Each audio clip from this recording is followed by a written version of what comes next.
how cold is too cold to be outside?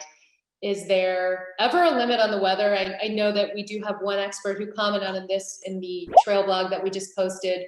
It can be very much up to the individual. One person on social who poses the question says it gets to be negative 20 degrees where he lives. Does layering cut it? I mean, it gets negative 20 here in Montana too. Maybe this person lives in Montana as well. I personally think whether that cold weather is a perspective depending on the layering systems, especially at negative 20, you really don't want to have any skin exposed. And you really have to watch out for how much you perspire. So, that sweat is going to get so cold very quickly when it's negative 20 or, much, much colder. So really, really being aware of how physically active you are becoming during that activity. So if you're breathing heavy or whatnot, so just making sure that you're aware of that, or how far you are from the car or from a warm spot.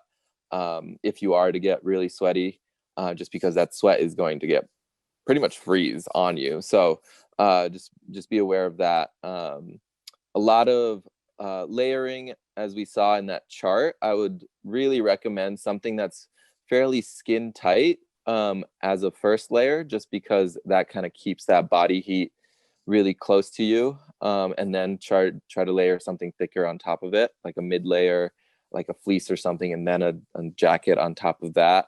So that's super important. And again, the sock thing and the glove thing, and the beanies, if there are ways you can, change those out throughout the day, super important. Toes and appendages are ones to get really cold. You can also use your phone as a camera to see if your nose is going to get frostbitten or have a little bit of frost snip.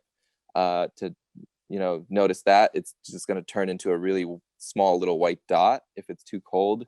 So try to make sure you're aware of your skin contact with the cold.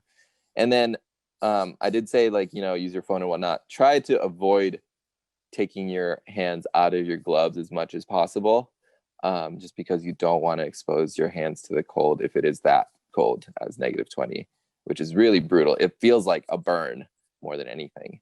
It feels like you're burning your skin. So those are kind of my tips and tricks.